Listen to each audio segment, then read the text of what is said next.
Sumi's tasty kitchen എന്ന YouTube ചാനലിലേക്ക് ഏവർക്കും സ്വാഗതം. ഇന്ന് നമ്മളിവിടെ റെഡിയാക്കാൻ പോകുന്നത് മുട്ട ബിസ്ക്കറ്റാണ്.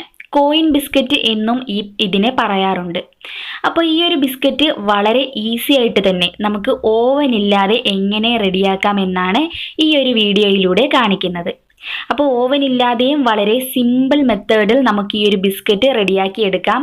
അപ്പോൾ ഇത് എങ്ങനെയാണ് നമുക്ക് റെഡിയാക്കുന്നത് എന്ന് നോക്കാം. ആദ്യം തന്നെ നല്ല ക്ലീൻ ആയിട്ടുള്ളൊരു ബൗൾ എടുക്കുക. അതിലേക്ക് നമുക്ക് റൂം ടെമ്പറേച്ചറിൽ ഇരിക്കുന്ന 2 മുട്ട എടുത്ത് പൊട്ടിച്ചൊഴിക്കാം. അപ്പോൾ ഒട്ടും തണുപ്പ് കാണരുത്, നല്ല റൂം ടെമ്പറേച്ചറിൽ ഇരുന്ന മുട്ട തന്നെ എടുക്കേണ്ടതുണ്ട്. അപ്പോൾ ബൗളും ക്ലീൻ ആയിരിക്കണം. നനവോ എന്തെങ്കിലും ഉണ്ടെങ്കിൽ ഇത് ശരിയാവത്തില്ല. അപ്പോൾ നല്ല ഡ്രൈ ആയിട്ടുള്ള ബൗളിലേക്ക് വേണം ഈ മുട്ട നിങ്ങൾ പൊട്ടിച്ചൊഴിക്കാൻ വേണ്ടിയിട്ട്. ഇനി ഞാനൊരു ഫോർക്ക് കൊണ്ടാണ് ഇതൊന്ന് പതപ്പിച്ചെടുക്കുന്നത്. ഞാനിവിടെ ഇലക്ട്രിക് ബീറ്ററും അതുപോലെ വിസ്കും ഉപയോഗിക്കുന്നില്ല. അപ്പം നിങ്ങൾക്കിത് കാണുമ്പോൾ ഇനിയുള്ള വീഡിയോസിൽ നിങ്ങൾക്ക് ഇതുപോലെ ചെയ്യാമെന്ന് കരുതിയിട്ടാണ് ഞാനിവിടെ ഫോർക്ക് തന്നെ എടുക്കുന്നത്. നമുക്കിത് ഏകദേശം ഒരു 2 മിനിറ്റോളം ഇതൊന്ന് നന്നായിട്ടൊന്ന് അടിച്ച് എടുക്കേണ്ടതുണ്ട്. ഇതുപോലെ നന്നായിട്ടൊന്ന് പതഞ്ഞ് വരുന്നത് വരെ നിങ്ങൾ ഈ ഫോർക്ക് ഉപയോഗിച്ചിട്ട് നല്ല പോലെ ഒന്ന് വിസ്ക് ചെയ്തുകൊണ്ടേ ഇരിക്കുക. അപ്പോൾ ഒരു 2 മിനിറ്റ് എടുത്തിട്ടുണ്ട്. നമ്മുടെ മുട്ട നന്നായിട്ടൊന്ന് പതഞ്ഞ് വന്നിട്ടുണ്ട്. ഇനി നമുക്കിതിലേക്ക് ഒരു 1/2 കപ്പ് പഞ്ചസാരയാണ് ഞാൻ എടുത്തിരിക്കുന്നത്. ഇപ്പം മധുരം ഇനി കുറച്ചുകൂടി കുറച്ച് മതി എന്നുണ്ടെങ്കിൽ ഒരു 4 ടേബിൾ സ്പൂൺ പഞ്ചസാര എടുക്കുക. 4-5 ടേബിൾ സ്പൂൺ പഞ്ചസാര നമുക്കിതിനുള്ളിലേക്ക് ഇട്ടിട്ട് നല്ല പോലെ ഒന്ന് ബീറ്റ് ചെയ്ത് എടുക്കാം. അപ്പോൾ ഈ പഞ്ചസാര ഇതിൽ കിടന്ന് നന്നായിട്ടൊന്ന് ഡിസോൾവ് ആകുന്ന വരെ നമുക്കൊന്ന് ബീറ്റ് ചെയ്യേണ്ടതുണ്ട്. പഞ്ചസാര നന്നായിട്ട് അലിഞ്ഞിട്ട് നമുക്കിതിലേക്ക് വാനില എസൻസ് ചേർത്ത് കൊടുക്കാം. അപ്പോൾ ഞാനിവിടെ ചേർക്കുന്നത് ഒരു 3/4 കപ്പ് വാനില എസൻസ് ആണ്.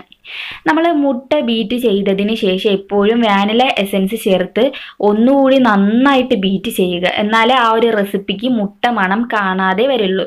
അപ്പോൾ 3/4 ടീസ്പൂൺ വാനില എസൻസ് ഒഴിച്ചതിന് ശേഷം നന്നായിട്ട് ബീറ്റ് ചെയ്യുക. ജസ്റ്റ് ബീറ്റ് ചെയ്യരുത്, നല്ല പോലെ കുറച്ച് സമയം എടുത്തിട്ട് നന്നായിട്ട് ബീറ്റ് ചെയ്യുക. ആ വാനില എസൻസിൻ്റെ ആ ഒരു മണം ആ ഒരു ഫ്ലേവർ ഇതിലേക്ക് നന്നായിട്ടൊന്ന് യോജിക്കണം. അതുവരെ നന്നായിട്ടൊന്ന് ബീറ്റ് ചെയ്തുകൊണ്ടേ ഇരിക്കുക.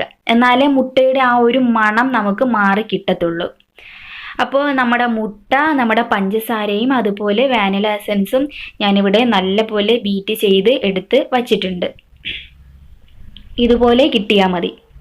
ഇത് ഒരുപാട് പതപ്പിച്ച് എടുക്കേണ്ട ആവശ്യമൊന്നും ഈ ഒരു ബിസ്ക്കറ്റിന് ഇല്ല. അപ്പോൾ ഇനി നമുക്ക് ഇതിലേക്ക് ചേർക്കേണ്ടത് ബട്ടറാണ്. അതൊരു 2 ടേബിൾ സ്പൂൺ ബട്ടർ നമുക്ക് ഇതിനുള്ളിലേക്ക് ചേർത്ത് കൊടുക്കാം. ബട്ടർ ചേർത്തതിന് ശേഷം നമുക്കിതിലേക്ക് ഒരു 1/2 ടീസ്പൂൺ ബേക്കിംഗ് പൗഡർ കൂടി ചേർത്ത് കൊടുക്കണം. അപ്പോൾ നമ്മുടെ ബിസ്ക്കറ്റിന് ഒരു 2 ടേബിൾ സ്പൂൺ ബട്ടർ ചേർക്കുക. അതുപോലെ ഒരു 1/2 ടീസ്പൂൺ ബേക്കിംഗ് പൗഡറും കൂടി ചേർത്തിട്ട് നമുക്കിത് നന്നായിട്ട് യോജിപ്പിച്ച് എടുക്കാം. ബട്ടർ ചേർക്കുമ്പോൾ റൂം ടെമ്പറേച്ചറിൽ ഇരിക്കുന്ന ബട്ടറാണ് ഏറ്റവും നല്ലത്. കാരണം നമ്മൾ ഹാർഡായിട്ടുള്ള ബട്ടർ ചേർക്കുകയാണെങ്കിൽ അലിഞ്ഞു ചേരാൻ പാടായിരിക്കും. ഇനി നമുക്കിതിൽ ഒരു പിഞ്ച് മഞ്ഞൾപ്പൊടി കൂടി ചേർത്ത് കൊടുക്കാം, നല്ലൊരു കളറിന് വേണ്ടി. മുട്ട ബിസ്ക്കറ്റ് ഒരു മഞ്ഞ കളറാണല്ലോ, അതുകൊണ്ട് ഞാനിവിടെ ഫുഡ് കളറൊന്നും ചേർക്കുന്നില്ല. നമ്മുടെ മഞ്ഞൾപ്പൊടി തന്നെയാണ് ഇതിലേക്ക് ചേർത്തത്. അതിൻ്റെ ആ ഒരു ഫ്ലേവറൊന്നും വരത്തില്ല. നമ്മളൊരു പിഞ്ച് മാത്രമേ ഇതിനുള്ളിലേക്ക് ചേർക്കുന്നുള്ളൂ. നന്നായിട്ട് യോജിപ്പിച്ചതിന് ശേഷം നമുക്കിതിലേക്ക് 1 കപ്പ് മൈദ കുറേശ്ശെയായിട്ട് ചേർത്തിട്ട് നല്ലപോലെ യോജിപ്പിച്ചെടുക്കാം. ഇനി ഇതിലേക്ക് പ്രത്യേകിച്ച് യാതൊരു ഇൻഗ്രീഡിയൻസും ചേർക്കരുത്. ഈ മൈദയും കൂടി ചേർത്ത് നല്ല പോലെ ഒന്ന് മിക്സ് ആക്കി എടുക്കുന്നത് തന്നെയാണ് നമ്മുടെ മുട്ട ബിസ്ക്കറ്റിൻ്റെ ബാറ്റർ. അപ്പോൾ നിങ്ങൾ മൈദ ചേർക്കുമ്പോൾ എല്ലാം കൂടി ഒറ്റയടിക്കങ്ങ് ചേർക്കരുത്. ഇതുപോലെ കുറേശ്ശെ ഇട്ടിട്ട് നമുക്ക് നന്നായിട്ടൊന്ന് മിക്സ് ചെയ്ത് എടുത്ത് വെച്ചാൽ മതി.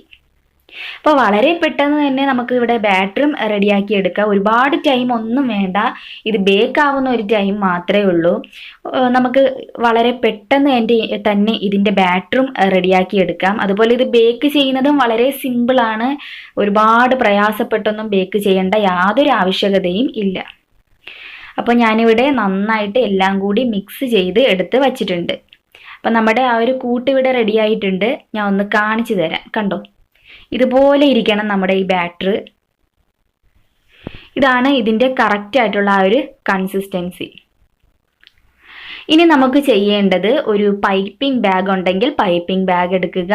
അത് നിങ്ങൾക്ക് പൈപ്പിംഗ് ബാഗ് ഇല്ല എന്നുണ്ടെങ്കിൽ സാധാരണ ഒരു കവർ ആണെങ്കിലും സാരമില്ല. പാൽ കവറും നമുക്ക് വേണമെങ്കിൽ ഇങ്ങനെ ഉപയോഗിക്കാം. ഇതുപോലെ ഇതിനുള്ളിലേക്ക് നമുക്ക് ഈ ഫില്ലിങ് ഇതിനുള്ളിലേക്ക് വെക്കണം. അപ്പോൾ സാധാരണ കവറിലും നിങ്ങൾക്ക് വേണമെന്നുണ്ടെങ്കിൽ ഈ ഫില്ലിങ് വെച്ചിട്ട് ചെയ്യാവുന്നതേ ഉള്ളൂ. ഇനിയിപ്പോൾ പൈപ്പിംഗ് ബാഗൊന്നും ഇല്ല എന്നും പറഞ്ഞ് വിഷമിക്കുകയൊന്നും വേണ്ട, സാധാരണ കവറിലും നമുക്ക് പറ്റും.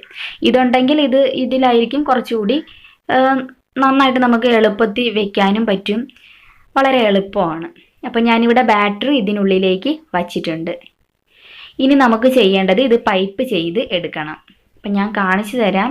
അപ്പോൾ നിങ്ങൾ ഓവനിൽ ബേക്ക് ചെയ്യുന്നവർക്ക് ആദ്യം കാണിച്ചു തരാം, രണ്ടാമത് ഓവൻ ഇല്ലാതെ ബേക്ക് ചെയ്യുന്നവർക്കും കാണിച്ചു തരാം. നമുക്കിത് ഇതുപോലെ ഇങ്ങനെ വെച്ചിട്ട് ഈ താഴ്ഭാഗത്ത് ഒരു ഹോൾ ഇട്ട് കൊടുത്താൽ മതി. എന്നിട്ട് നമുക്കിത് നമ്മുടെ മുട്ട ബിസ്ക്കറ്റ് പൈപ്പ് ചെയ്തെടുക്കാം. ഓവൻ ഉള്ളവർ ഇതുപോലെ ടിന്നെടുക്കുക. എന്നതിന് ശേഷം ഇതുപോലെ പൈപ്പ് ചെയ്ത് കുറേശ്ശെ എല്ലാം കൂടെ, മുട്ട ബിസ്ക്കറ്റ് എന്ന് പറയുമ്പോൾ ഏറ്റവും ചെറിയൊരു ബിസ്ക്കറ്റാണ്. അപ്പോൾ ആ ഒരു അളവിന് വേണം നിങ്ങളിത് പൈപ്പ് ചെയ്ത് എടുക്കാൻ വേണ്ടിയിട്ട്. ഇതുപോലെ പൈപ്പ് ചെയ്തതിന് ശേഷം നമുക്ക് ബേക്ക് ചെയ്യാം. ഓവനിൽ ബേക്ക് ചെയ്യുന്നവർ നേരത്തെ തന്നെ പ്രീഹീറ്റ് ചെയ്ത് ഇടേണ്ടതുണ്ട്. ഒരു 10 മിനിറ്റ് എങ്കിലും പ്രീഹീറ്റ് ചെയ്തിട്ടതിന് വിട്ടിട്ട് വേണം നിങ്ങളിത് ബേക്ക് ചെയ്യാൻ വേണ്ടിയിട്ട്.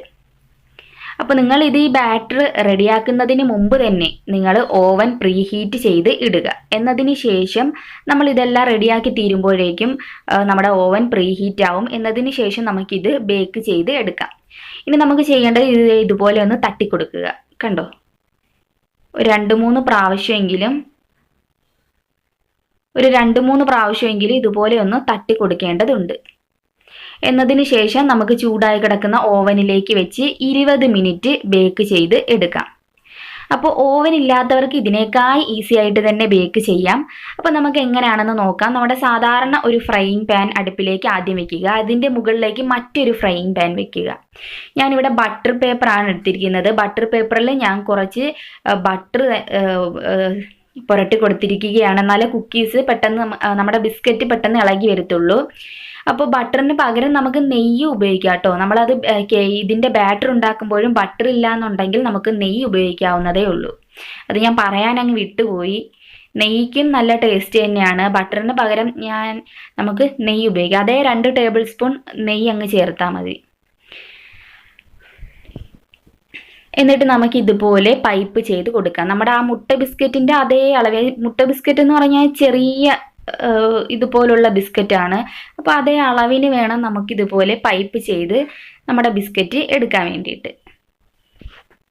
അപ്പോൾ നിങ്ങൾ നമ്മൾ അടിയിൽ ആദ്യം ഒരു പാൻ വെച്ചില്ലേ, ആ പാൻ ഒന്ന് ചൂടാക്കി ഇട്ടേക്കണം കേട്ടോ. ഒന്ന് പ്രീഹീറ്റ്, അതാണ് നമ്മൾ ഉദ്ദേശിക്കുന്നത്. അത് നന്നായിട്ടൊന്ന് ചൂടായി കിടക്കുമ്പോഴാണ് ഈ അടുത്ത പാൻ നമ്മൾ ഇതിൻ്റെ മുകളിലേക്ക് വച്ച് കൊടുക്കുന്നത്. ഇതേ മെത്തേഡിൽ തന്നെ നമുക്ക് കുക്കീസൊക്കെ റെഡിയാക്കാം. ഞാൻ ഇനിയൊരു വീഡിയോയിൽ ഞാൻ കുക്കീസ് റെഡിയാക്കുന്നത് ഇതേ മെത്തേഡിൽ തന്നെ ഇടാം. അപ്പോൾ ഞാനിവിടെ എല്ലാം ഒന്ന് പൈപ്പ് ചെയ്ത് എടുത്തിട്ടുണ്ട്. പൈപ്പ് ചെയ്തെടുത്തതിന് ശേഷം നമുക്ക് ഈ പാൻ താഴോട്ട് വെച്ചിട്ട് ഒന്ന് തട്ടി കൊടുക്കുക.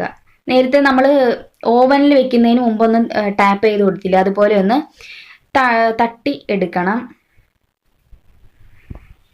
ജസ്റ്റ് ഒന്ന് കാണിച്ചു തരാം. ഇതുപോലെ നമുക്ക് താഴെ വെച്ചിട്ട് ചെയ്യുക. എന്നതിന് ശേഷം ഞാനിപ്പോൾ നമ്മുടെ ഈ ഒരു പാൻ ചൂടായി കിടക്കുകയാണ്. ഞാൻ ലോ ഫ്ലെയിമിൽ ഇട്ടിരിക്കുകയാണ്. ഇനി നമുക്കിത് കവർ ചെയ്തതിന് ശേഷം 20 മിനിറ്റ് ലോ ഫ്ലെയിമിൽ ഇതിനെ ഒന്ന് ബേക്ക് ചെയ്തെടുക്കണം. അപ്പോൾ നിങ്ങൾ ഇതിന് മുമ്പ് ഈ പാൻ ചൂടാക്കി ഇട്ടിട്ടില്ല എന്നുണ്ടെങ്കിൽ ഹൈ ഫ്ലെയിമിൽ വെച്ച് നന്നായിട്ട് ചൂടായതിന് ശേഷം തീ കുറച്ച് വെക്കുക. അപ്പോൾ 20 മിനിറ്റ് ഞാൻ തീ കുറച്ച് വെച്ചിട്ടാണ് ഇതൊന്ന് ബേക്ക് ചെയ്തെടുത്ത് വെച്ചത്. നമ്മുടെ ബിസ്ക്കറ്റ് ഇവിടെ അടിപൊളിയായിട്ട് ബേക്കായി വന്നിട്ടുണ്ട്.